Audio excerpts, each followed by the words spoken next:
సంతోషం. దేవుడు మనకు స్వస్థత ఇచ్చినాడు. ఇక్కడ ఆయన పరిశుద్ధ నామమును సన్నిధించుము. నా ప్రాణము యెహోవాను సన్నిధించుము, నా ప్రాణం యెహోవాను సన్నిధించుము. ఆయన చేసిన ఉపకారములు దేనిని మరవకుండా, దేవుడు మన సజీవులకు ఇచ్చిన దేనిని మరవకుండా మళ్ళీ గుర్తు చేస్తున్నాడు. ఎన్నోసార్లు మర్చిపోతూనే ఉన్నాం దేవుడు. పొద్దున్న లేస్తే మనం అనుకుంటాం ఎక్కడ లేవాలి, అందరికన్నా ముందు లేవాలనుకుంటాం. ఎన్నోసార్లు మిస్ అయిపోయింది. మన ప్రాణం విమోచించిన దేవుని ఎలా మర్చిపోవాలి? ఎవరైనా సహాయం చేస్తే థ్యాంక్స్ చెప్తాం, ఏ రకంగా థ్యాంక్స్ చెప్తాం. కానీ దేవునికి థ్యాంక్స్ చెప్పడానికి ఇష్టపడుతున్నావా? ఎన్నిసార్లు చెప్తున్నాం?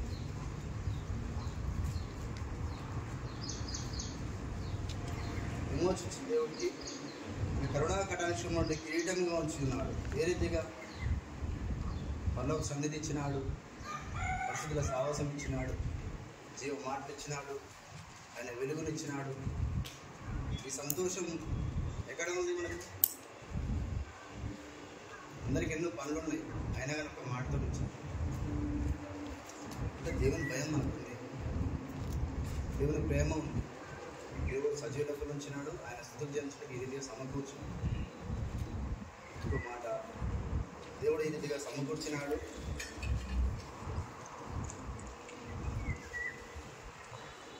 తెలుసుకోవడానికి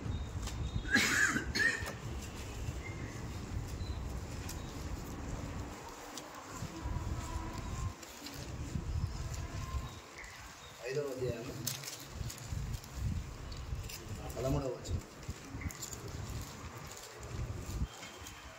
వారి పనిని బట్టి వారిని ప్రేమతో మిగిలి ఘనముగా ఎంచవలనని వేడుకుంటున్నాము, మరియు ఒకరితోనొకరు సమాధానంగా ఉంది. వారి పనిని బట్టి వారిని ప్రేమతో మిగిలి ఘనముగా ఎంచవలనని వేడుకుంటున్నాము. మనమైతే మన సొంత పనులు ఇదిగా మీటింగ్ అనుకున్నామంటే దేవుని పని చేసినాం. అందుకు పెద్దలు ఏం చేసినారు? మళ్ళీ మనలో కూడా ఇది సమకూర్చాలని, మనల్ని కూడా ఇది గణపరచాలని మన సంతోషం. మనకేమైనా వస్తుందా? మనం చేసినాం, మనకేమైనా వస్తుందా? అసలు పల్లవ రాజ్యంలో సంతోషం ఉందని చేసినాం. అయితే మనం ఎన్నికలేనాము ఎక్కడెక్కడ వాళ్ళు, అయినా వాళ్ళు కూడా ప్రేమించి సిద్ధపాటు ఇచ్చినారు. దేవునికి కృతజ్ఞత చెల్లించుటకు రీతిగా సమకూర్చినాడు. దేవుడు సజీవులకు ఉంచినాడు. ఇంకా దేవుని మాటలు దినదినము మనకు అందిస్తూ దేవుడు బలపరుస్తున్నాడు. ఇంకా ఉన్నది ఇక్కడ ఏమున్నది, మన జాగ్రత్తగా నడుచుకోవాలి. మనం నిజమే పెద్దవాళ్ళు ఎంతోమంది ఇక్కడ రాలేకపోయింది. నాకు ఆ దేవుడు అవకాశం ఇచ్చినాడు, అనుకోని రీతిగా ఇట్లా చెప్పినాడు. సంతోషపడ్డాను, ధైర్యపడి దేవుడే నన్ను ధైర్యపరిచినాడు. ఇక్కడ మనం ఎలా ఉండాలనేది అధ్యయనం ఉన్నది. మనం ఒకసారి చదవండి. వారి పనిని బట్టి వారిని ప్రేమతో మిక్కిలి ఘనంగా ఎంచవలనని వేడుకుంటున్నాము, మరియు ఒకరితోనొకరు సమాధానంగా ఉంది. సహోదరులారా, నేను మీకు బోధించినది ఏమనగా, అక్రమంగా నడుస్తున్న వారికి బుద్ధి చెప్పుడి, ధైర్యం చెడిన వారిని ధైర్యపరచుడి, బలహీనులకు ఊతనీయుడి, అందరి ఎడల దీర్ఘశాంతం గలవారై ఉండి, ఎవడును కీడునకు ప్రతి కీడు ఎవరికైనా చేయకుండా చూస్తుంది. మీరు ఒకరి ఎడల ఒకడును మనుషులందరి ఎడలను ఎల్లప్పుడూ మేలైన దానిని అనుసరించి నడుచుకునుడి. ఎల్లప్పుడూ సంతోషంగా ఉండి ఎడతెగక ప్రార్థన చేయుడి. ప్రతి విషయమునందును కృతజ్ఞతాస్తుతులు చెల్లించుడి. మీ విషయంలో దేవుని చిత్తం. ఆత్మను ఆల్పకుడి, ప్రవచించుటను నిర్లక్ష్యం చేయకుడి. సమస్తమును పరీక్షించి మేలైన దానిని చేపట్టుడి. ప్రతి విధమైన కీడునకును దూరంగా ఉండి సమాధాన ప్రత్యయం దేవుడే మిమ్మల్ని సంపూర్ణంగా పరిశుద్ధపరచును గాక. మీ ఆత్మయు జీవమును శరీరమును మన ప్రభువైన యేసుక్రీస్తు రాకడయందు నిందారహితంగాను సంపూర్ణంగాను ఉన్నట్లు కాపాడబడును గాక. మిమ్మల్ని పిలిచేవాడు నమ్మకమైన వాడు కనుక అలాగే చేయండి. సహోదరులారా, మా కొరకు ప్రార్థన చేయండి. దేవుని మాటలు స్పష్టంగా ఉన్నాయి కదా. అవును, నిజమే. తప్పు చేస్తున్నాను, పొరపాటు చేస్తున్నాను, బాధపడుతున్నాను, దేవుని బాధపడుతున్నాను, సమాజాన్ని బాధపడుతున్నాను, ఎంతో లోకంలో జీవిస్తున్నాం. అయినా దేవుడు కరుణా సంపన్న దేవుడు ఏం చేస్తున్నాడు? మన ప్రాణుని విమోచించుతున్నాడు. కీర్తన 100లో విమోచించిన దేవునికి మనం వస్తువులు చెల్లించుటకు ఈ రీతిగా సమకూర్చున్నాడు. వారి పనిని బట్టి ప్రేమతో మిక్కిలి ఘనముగా ఎంచబడిన వేడుకొనిచున్నాము. మనం ఏ పాత్రమైనా ఘనమైన ఎన్నికలు ఉన్నామా? ఎన్నికలు ఉన్నాం. కనపరచుటకు వాళ్ళు సమకూర్చినారు, దేవుని మాటించినారు, దేవుని కనపరిచే సిద్ధపాటు మనం ఇచ్చినారు. ఇకను ఇప్పుడున్నది అధ్యాయంలో ప్రతి విషయంలో సంతోషంగా ఉండి ప్రార్థన చేయడం క్రీస్తునందు ఈ విషయంలో దేవుని చిత్తములో మనం ఉన్నాం. ఒక ధైర్యం, ఒక ఆనందం, ఈ సంతోషం ఎవరికి ఉన్నది?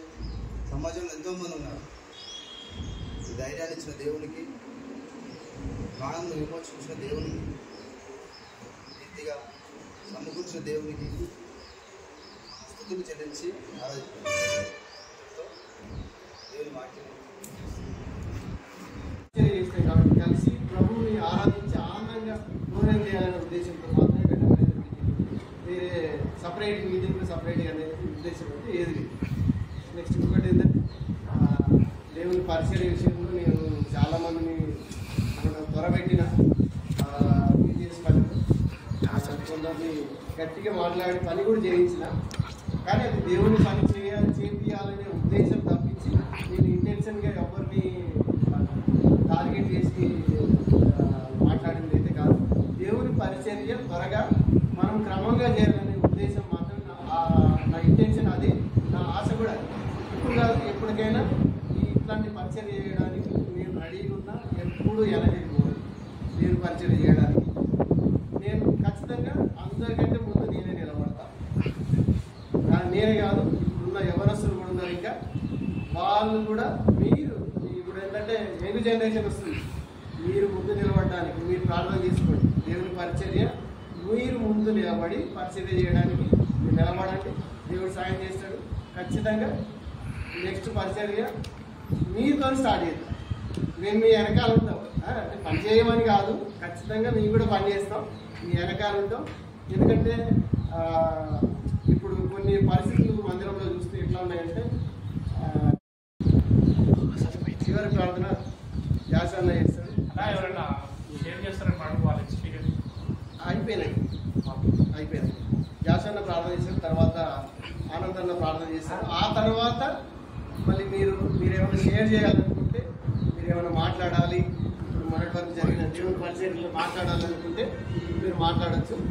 దానికంటే ముందు ప్రశాంత్ అన్న ఆరాధన చేస్తాడు. ఆరాధన అయిపోయాక జాసన్న ఆనందంగా ప్రార్థన చేస్తాడు. అందరూ ప్లీజ్ చేంజ్ చేసుకుంటే లాస్ట్ ప్రార్థన చేసి ప్రార్థన చేసినాక మనం మాట్లాడుతూ